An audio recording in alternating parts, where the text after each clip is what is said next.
prior to joining to DXN, most likely with your families, yung mga kaibigan nyo, punta kayong Boracay, punta kayo ng Sorsogon, tawid kayong Samar Leyte, and so on and so forth. But isn't it that those normal travel that you do are normal travel na coming from one point to the other point. Galing sa bahay nyo, tapos saka kayo pupunta sa susunod na papasyalan nyo. At pagdating nyo ron, mag-check-in kayo, kakain kayo, mamamasyal kayo, and then you go home.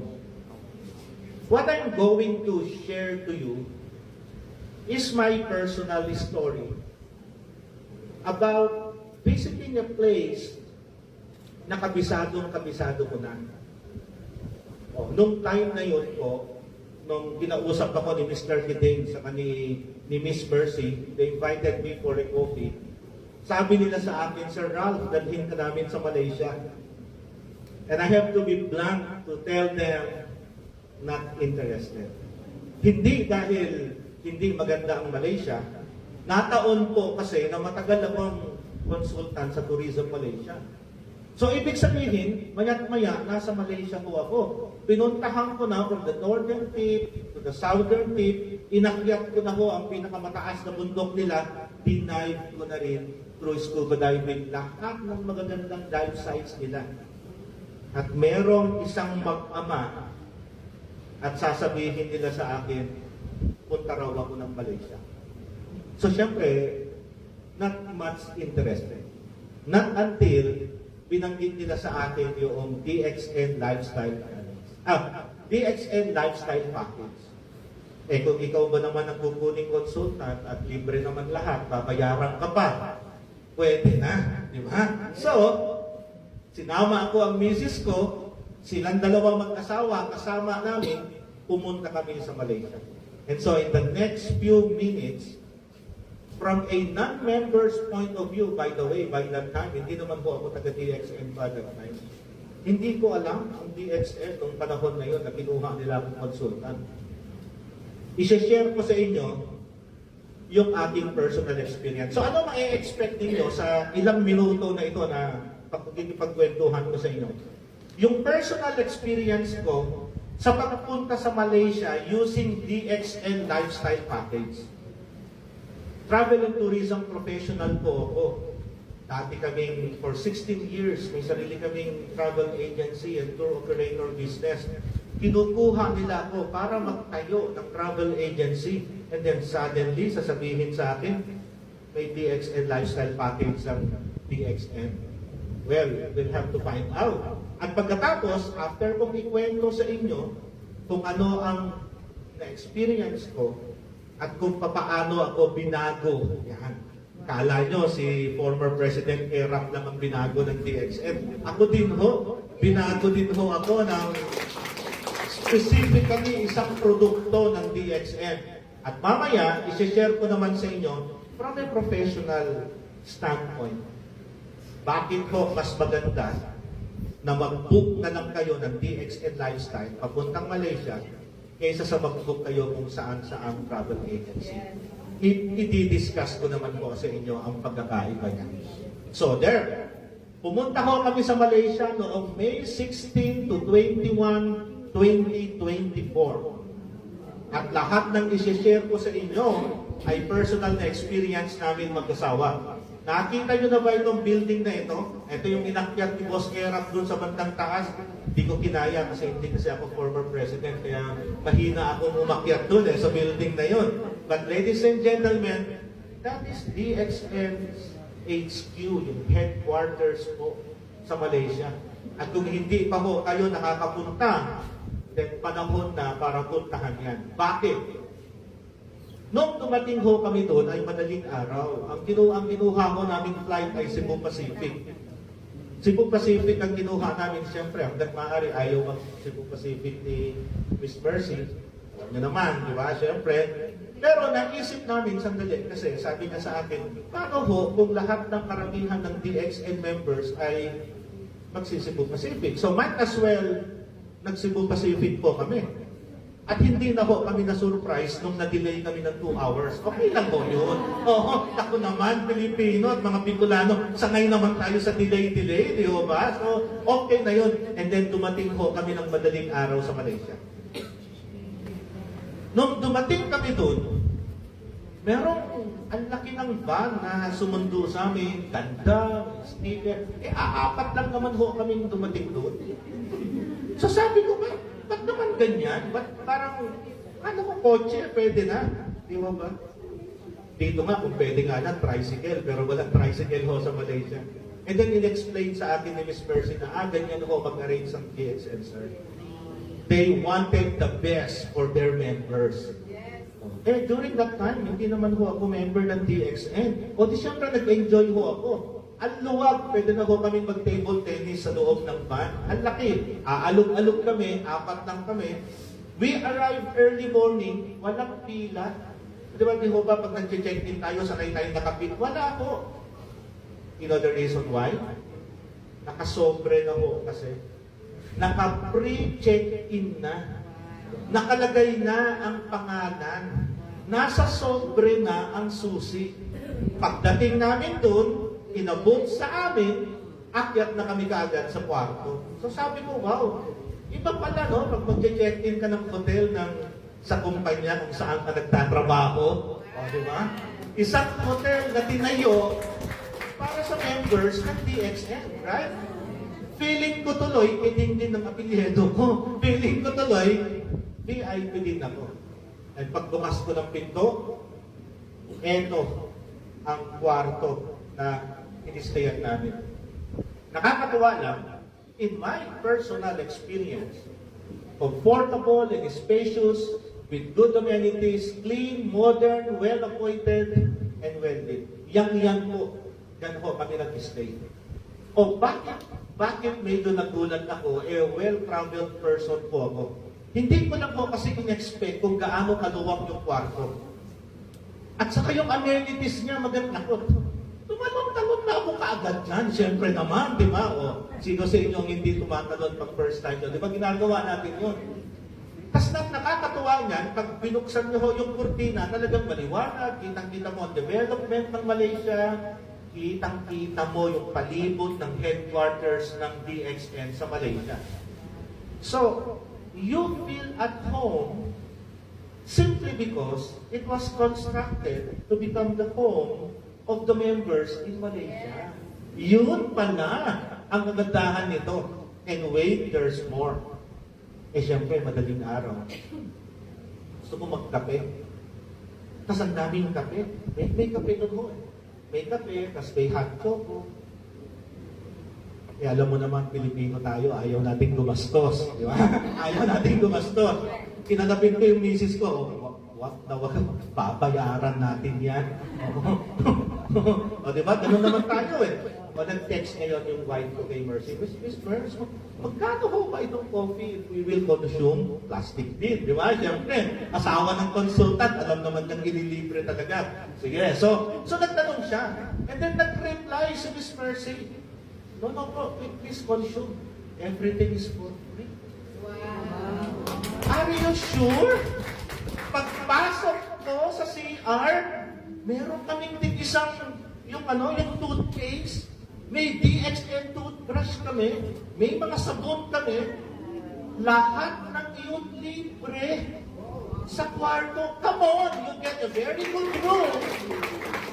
It's like a living showroom kung saan pagpasok mo, lahat ng produkto ng DXN nandun na, libre na. O anong ginawa ko in the next 2 minutes? Nilagay ko lahat sa bag, syempre. Sabi ko dun sa misis ko, pag dumating yung housekeeper, i-replenish mo pa. Hindi nga kami nakakabili. O, di ba? O, di ba? Hindi nyo tuloy kung ilang beses ako nag-toothbrush doon. Ay, syempre, libre. So I was just thinking, why do they do that? Bakit nila gagawin yun? Samantalang ang mahal, may bayad ko dito. Again, going back to my realization, kasi nga naman, nung pinatayo ni Dr. Lim ito, hindi naman kasi iba sa kanya yung gusto niyang mamasyal. Ginawa niya ito, inihanda niya ang kwarto para kanino? Para sa mga miyembro ng DXN, para sa inyo. Yan. And then, nagising kami ng around mga 10 o'clock in the morning, o 10:30. 10:30 ang call time namin, medyo na late ako, 10:31 ako dumating. Tapos, yun, mayroon pa tour si Miss Mercy. Sabi niya sa akin, sir, may tour doon sa beach. Ha? Akala ko matutulog lang tayo, ngayon may pa-tour pa. And ladies and gentlemen, there's this experiential tour of Cyberville. Sa sobrang natuwa ako sa tour, ginawan ko ng ibig sabihin yung bawat letra doon sa salitang experience. My first time. Dumating ang tour guide, inikot kami, pinakilala sa amin si Dr. Lin, may hologram doon, nagsasalita siya, nagulat nga ako. Nung kinalapin ko, parang wala ang hologram naman pala. Tapos, para bang dinala nila kami kung saan nagsimula ang DXN. A non-member person like me, never met the guy, my first time to step into that place, I've appreciated every single bit of that tour. Grabe, doon ko nalaman kung saan niya na-discover at saan siya nag-aral ng mushroom na yun. Doon ko naintindihan, akala ko sa Pilipinas lang ang DXN. Buong mundo pala. Ang lalaki pala ng mga farm ng DXN. Nakita ko yung picture ng mga crown ambassadors doon sa gilid. Hinahanap ko si Sir Erap, wala pa, 6 steps pa pala. Ayun, narinig ko kanina. Pero aabangan ko, Sir, aabangan ko yung picture mo doon. It was so nice and so interactive. And grabe yung technology na kapag kukuha ka ng isang product, ididikit mo ng ganun, right away, sasabihin sa'yo kung ano ang meron sa product na yun. Para bang kung nasanay kayong uminom ng mga DXN products, para bang binuksan yung bote at tayo ang ipinasok sa plastic na yun na bote. At hindi lang natin naintindihan. Isn't it that sometimes it makes you feel proud kapag alam mo na matatag pala ang sinasandalan mo? Isn't it that you feel proud when you know kung paano nila ginagawa ang produkto na binibenta mo? Nakaka-proud siya? Yun. Experiential tour of Cyberville. Ito si Mrs. ko. Tapos, ito, drive na itong mga to, tuwan-tuwa kami. In-explain nila sa amin itong klase ng mushroom na ito, kung ilang months ito, anong ibig sabihin ng may dilaw, and so on and so forth. Ako, kung gusto nyong makipagtalas-tasan at makipagtagisan sa akin mamaya, kahit hindi ako leader, tatalunin ko kayo sa dami ng alam ko tungkol sa Ganoderma at sa lahat ng produkto ng DXN. Bakit? Because of that 1 hour and a half experiential tour. Kaya naisip ko, kung ako leader at dadalhin ko dito lahat ng mga members, o ako, bago ako sa TXN at pupunta ako rito, lalong ilalaban ko ang produkto at lalong-lalo na, ilalaban ko ang kumpanya. Tama ko ba yun? Siyempre! Diba? Kasi hindi na lang kwento. You were there. Nakita nyo. Natutunan nyo. At siyempre pa, dahil Filipino travelers tayo, magpapahuli pa ba naman kami sa pagkain? Ayan. So, tingnan nyo po, apat lang kami at that time. Nakikiusap kami doon sa Cyberville, pwede ko bang kontiin nyo na lang? Kasi alam kong hindi ko rin naman ma-plastic. Hindi ko ma-isharon eh. Pero kung kaya ko lang isharon, iuwi ko sana lahat ito. Interestingly, sobrang generous nila sa food. Tapos, napansin ko, merong VIP doon, no? Doon sa table, nakalagay VIP. Ayaw ko nang umupo eh, kasi parang feeling ko, wrong table yata ako. And then, somebody came down and sabi nila, this is how we treat our members. We treat them as VIP in Cyberville. O, kita nyo naman, hindi nyo kailangan, parang pakas-pakas lang, right? Kahit na ano ang status, tama ba? Sensya na, hindi taga-DXN. Status palang tawag doon, pare-pareho lang. Sobrang dami ng food na binigay nila. Nakakatuwa lang ko. O pwede naman po kaming kumain sa labas. Pero isn't it that we are promoting a healthy living here? Isn't it that you are promoting a healthy lifestyle? Magmamakdo ka pa ba naman? Lagi na lang makdo naman dito sa Pilipinas. Pagkakataon naman natin kumain ng masarap na pagkain doon. Pero alam niyo ho kung anong gusto ko rito? Sobrang flexible nila. Pwede kayong mag-book ng 2 o 3 beses lang nakakain sa kanila. Okay lang yun. You can even book 2 meals lang. At pagkatapos, kanya-kanyang hanap na ng Jollibee sa McDo, di ba? Ganun naman ang Filipino traveler kasi medyo hinahapit-hapit natin ang budget natin. But I highly recommend eat and enjoy the food inside DXN Cyberfield. Tapos pumunta ho kami sa Penang. Hindi talaga ako papayag na hindi ko makikita yung Boulder Valley na yun. Pinagmamalaki ho eh. Tapos sabi nila medyo malayo, no? Pero hindi. Hindi naman katulad ng mga kalsada sa Tagkawayan ho doon. Hindi naman. O talagang ratsahan naman. 140, 130. Kaya parang sandaling-sandali lang nung pumunta kami. At yun, nakarating kami sa Boulder Valley Glamping Resort. Is it the first time na encounter ho ba yung salitang glamping o alam na alam nyo ito? Ito ho ay pinagdugtong na salitang glamorous at saka camping. Kaya ang tawag niya ay glamping. Wow, di mo ba? Medyo bagay sa taga-DXN ito, di ba? Siyempre, gusto natin, medyo glamorous ang dating natin. Hindi tayo papayag ng mga nakatent na tayo sa gilid ng dagat, di ba? Hindi po pwedeng ganun. So this is actually a resort. Operating as a normal resort every single day of the year. In fact, when we were there, ang daming bisita from China, from Europe, from US, and then nandun din kami. Pumila ba kami sa check-in? Hindi na kami pumila sa check-in. Pagdating namin, nandun na yung golf cart. Inabot na kaagad sa amin yung susi. Nakalagay na ang pangalan. After that, we were brought in the room. Anong klaseng room naman kaya ang bumulaga sa amin? Sobrang luxurious accommodation. Hindi siya yung tent na iniisip natin. Sobrang laki niya, ang laki ng bed, may sarili siyang aircon, may sarili siyang CR, and so on and so forth. At alam niyo na kung anong inabangan ko dito? Nung nalaman ko ng libre, lahat ng kape, lahat ng tsokolate, lahat ng toothpaste, pinagkukuha ko na lahat yun. Imagine ninyo, nakaipon ako sa Cyberfield, makakaipon ulit ako dito. You know, I was just so happy. Eh kasi nga, kung dito sa Pilipinas, bibilihin ko lahat yun.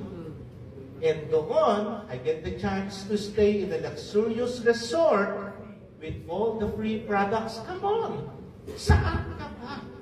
Hindi mo yun makukuha kung hindi pagmamay-ari ng kumpanya nyo ang pag-iistayan nyo. So, sobrang ganda. Spacious, well-appointed, modern siya.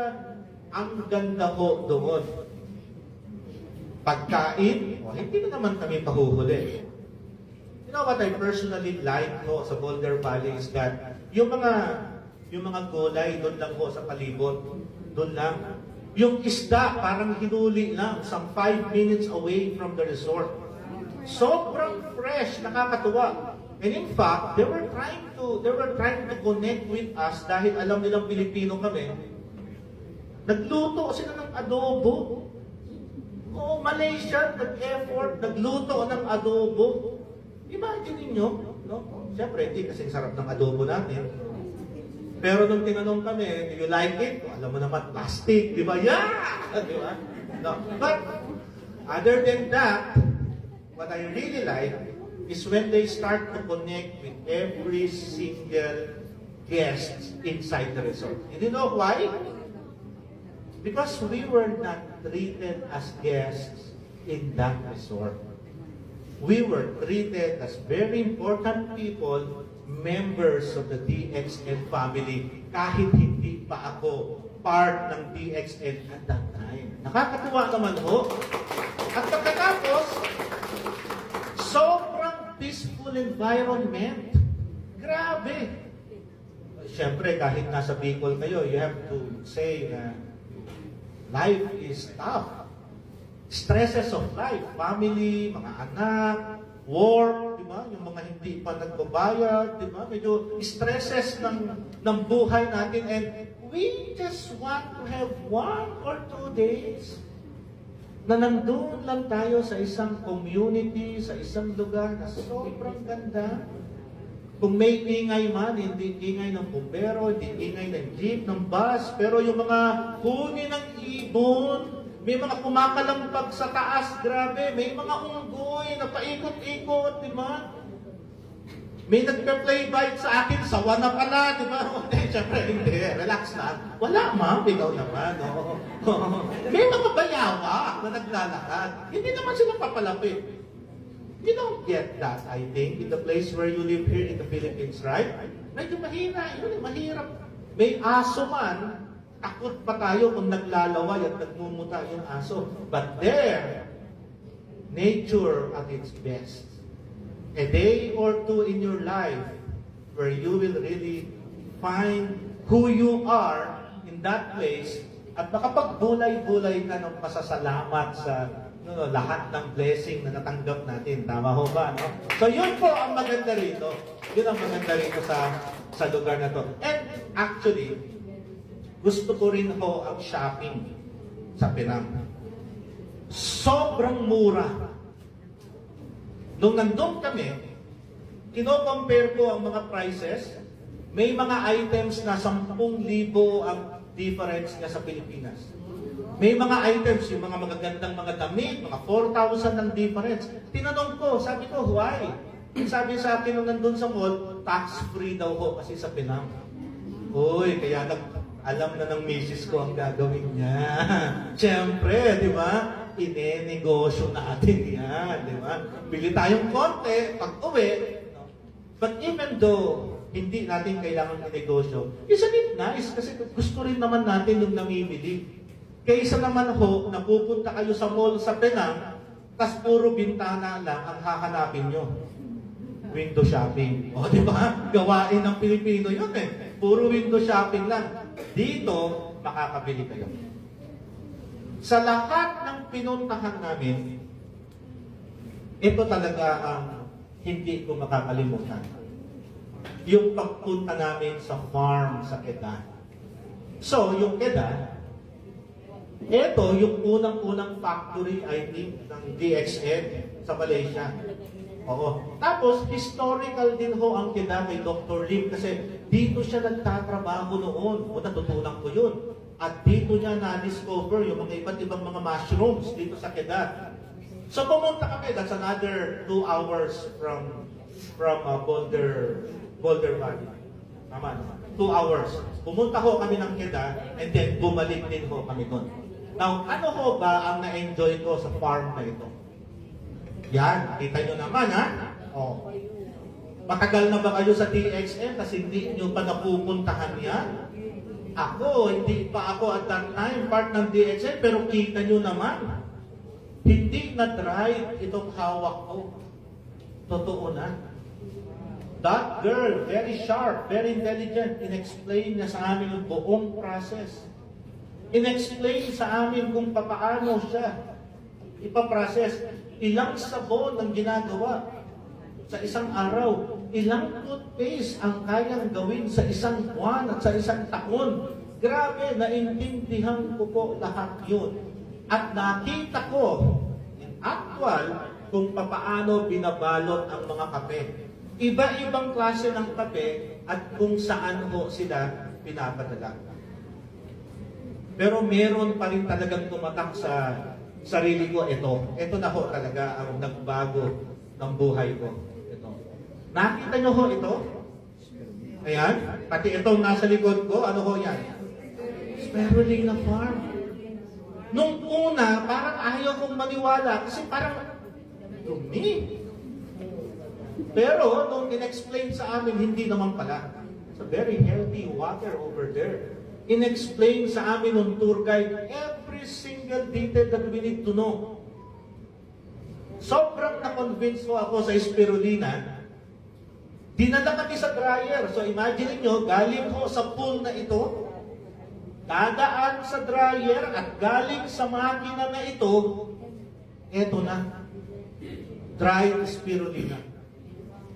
At pagkatapos, medyo kinakabahan ako, naglabas ng paper cup, ng styro cup yung tour guide. Ako, ito na nga ba sinasabi ko. Diba? Mukhang mapagkakapasubuhan ho yata dito. Binigyan niya kami ng styro. Ito namang misis ko, kinakalabit ko, hindi naman siya nagpaawat. Naglagay na siya sa styro niya. Naku, patay. Ako na lang, silang tatlo, naglalagay na. Naku, patay na. Papasubo yata ako nito. So, naglagay din ho ako. Nilagyan ko din ho ng tubig. O anong ginawa ko? Can we play? No? Yan. Ayan ho. Palakpak naman! Iyon ho.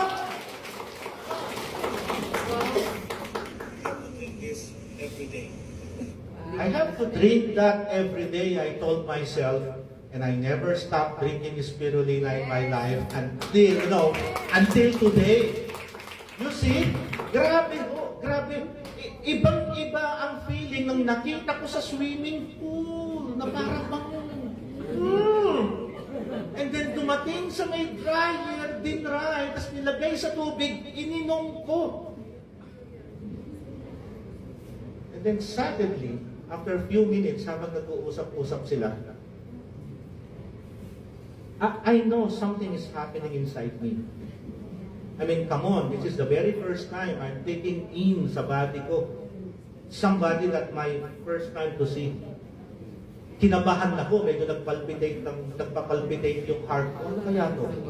Ano kaya to?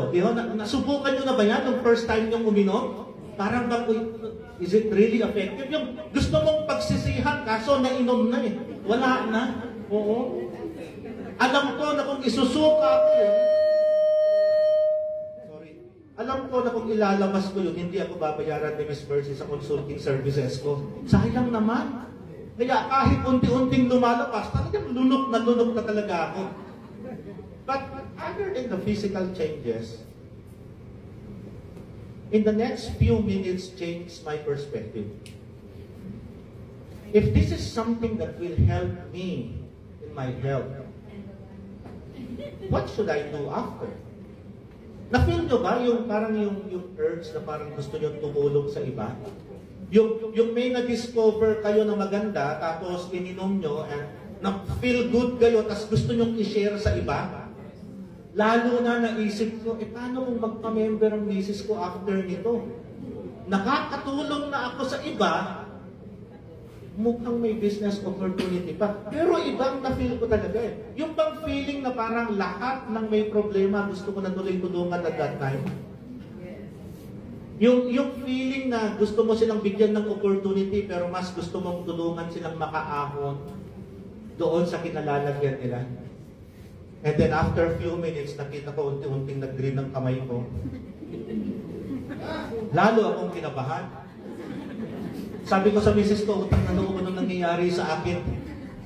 Tapos unti-unting gusto, parang naririnig ko yung mga call for help sa buong mundo. And after a few minutes, ladies and gentlemen, it literally changed my life to become the spirulina man. Ako naman, Kaya itong mga nakaraan na may problema kayo, naririnig ko kayo. Nataon lang na may mga tinutulungan pa ako sa ibang lugar. Di ba? Oy, sakto naman,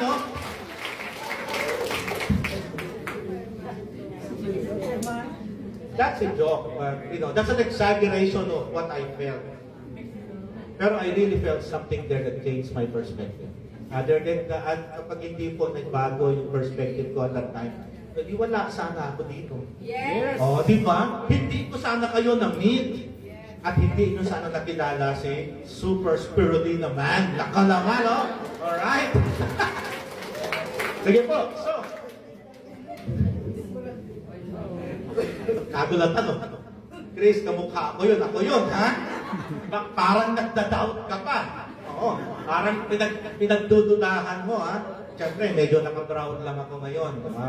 Pero that's really me. Effort tayo, sir. Di ba? Grabe ka mag-effort. Alright. Now, bakit kayo babiyahe papuntang Malaysia using DXN Lifestyle Package? Kesa sa punta na lang kayo sa online travel agency o mag-book kayo ng sarili nyong flights and so on and so forth. You have unique benefits with DXN Lifestyle Package. Number one, holistic experience. You will never get that from a normal tour package ng going to Malaysia. Hindi nila tayo naiintindihan.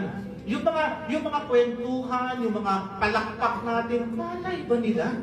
They will never understand that. Samantalang kung DXN Lifestyle Package, it is designed for you. Exclusive access and amenities. Ang gaganda ng training facilities doon. Ang gaganda. In fact, kinonfirm na ni Miss Mercy, kasama ako doon sa batch 1 na pupunta sa Malaysia sa February. At magkakandang ako ng team building at saka training doon. Hoy! Naku naman, hahanapin ko kayo, ha? Baka naman wala kayo doon. Naku, huwag kayong pahuhuli. Tapos, a comprehensive health and wellness focus. Siyempre, iba naman ang focus ko talaga kapag DXN Lifestyle Package. Ano pa? Yung accommodation ho na makukuha natin sa normal tour package, nakadesign yun sa pangkaraniwang tao lang o nakadesign yun sa all types of people. Gagawin nila yun, ipe-prepare nila ang rooms kasi nga darating ang kliyente. Sa atin, ipe-prepare nila ang kwarto nyo dahil darating kayo doon as part of the DXN family. Ayan. Yung pagkain, naku, okay din naman, masasarap din ho. Hindi nga ng katulad natin that we are promoting a health-focused and nutritious food. At yun naman ang gusto nating mangyari. Yung experiences and activities, kung pupunta kayo sa Malaysia, o di sunod-sunod lang din ho kayo sa group tour. Kung saan kayo dadalhin ng tour guide nyo, yun lang din ang makikita ninyo. Dito, makikita natin lahat ng makikita nyo kapag nasa normal tour kayo. Mapupuntahan natin lahat. Parehong good quality accommodation, parehong magandang bus, parehong may tour guide and all. But the networking, pati yung association natin ng mga members ng DXN, yun ang wala kapag sumama kayo sa iba. Yung cost, sakto, sobrang mura ho nito kaysa i-compare nyo sa mga tour packages. At may training para matutunan ninyo kung paano i-costing po ito. Community and networking, baka naman nanonood lang kayo sa video ng mga taga-Malaysia, sa DXN. Dito, makakamayan nyo sila, nakikipagkwentuhan po kayo sa kanila. So ano ba ang hihintayin natin? Magpapaiwan ba kayo? O sasama kayo sa Malaysia? Sasama sa Malaysia, o eto ang matindi. Inilagay pa namin ito sa next level. Makikita ninyo sa picture, ako, yung wife ko, at saka si Miss Mercy, nakipag-meeting kami sa Tourism Malaysia. Kaya kita nyo naman, may mga ganito. Now, Tourism Malaysia recognized the effort of Create Greater of bringing DXN members sa Malaysia. Nang dahil dyan, nagbigay sila ng full support nila. Kumbaga, pag pumunta kayo sa Malaysia, para bang official visitor kayo ng gobyerno ng Malaysia doon. Kita nyo naman. And wait, there's more. Mamaya, magpapamigay ng, tama ba? Nagpadala ho sila ng tourism map, ng kanilang mga mapa, at mamaya, i-distribute ho nila Mercy at saka ni Tom lahat ng mga mapa ng Malaysia para sa inyo. Bago pa kayo pupunta, meron na kayong mapa. Ayun, So, they agreed to support yung DXN Lifestyle Package. So, we call this level 1. Pagkatapos nito, anong gagawin nyo? If you like my story, at gusto nyong sumama, how would you know kung magkano gagastusin nyo? Uy, di ba? And how would you know kung paano i-explain ito sa iba? Siyempre, kasi ayaw nyo naman na kayo na ang sasama. So, ladies and gentlemen, we have level 2. Tuturuan kayo the art of selling the DXN Lifestyle Package. At meron din hong level 3 kung paano kayo magli-lead ng sarili nyong grupo going to Malaysia. Personally po, I do encourage you. Makipag-usap kayo sa leaders nyo, kay Miss Mercy. Malaking bagay po na matapos nyo ang level 2 and level 3. But wait, there's more. Uy. Kasi naman, itong mga tropa ko dito sa kanan, kung saan po ako naroroon, nandun din sila. Hoy, Chris, tigil-tigilan mo ako, ha? Simula ako nang pinresent ko ito, nakarating na ako ng Cebu, Pangasinan, pati pa naman Legazpi, Chris, nandito pa rin ang DXN Pampanga. Grabe ho, hanggang nandito. And so one day, naisip ko, ang gagaling nilang magsalita, Miss Mercy, mga leaders sila, magagaling silang mag-convince. In fact, part kayo nung trainers group, Speakers Bureau. Oo. Tapos nakaupo lang sila doon sa mesa, tawa ng tawa, tapos ako, bugbog ako sa pagtatrabaho. Di ba, sir? Di ba? Oo. So, nakonvince ko rin ho sa wakas si Miss Mercy na gagawa kami, ladies and gentlemen, for all the speakers po, for all the leaders ng level 4 training of trainers po. Ayan. Para hindi na lang ho ako lagi ang nagsasalita dito. Na yung mga leaders ng Create Greater, pag natapos po nila nito, and I will issue them a certification equivalent to an ASEAN trainer lang naman. Uy, naku naman, no? A certification that would allow them to teach level 1, level 2, level 3. At habang nagsasalita sila rito, ako naman ang pakape-kapigan sa paupo. Diba? Ayusin nyo eh. Di naman. I mean, they are great leaders. They are great speakers already. So at least alam nyo ho kung ano ang ilulook forward nyo. It's a continuous process. It's a continuous education. Now, after how many minutes na nag-present ako, anong gagawin nyo? Paniniwalaan nyo ho ba yung kwento ko? Yes! Are you sure? Yes! Huwag nyo akong paniwalaan.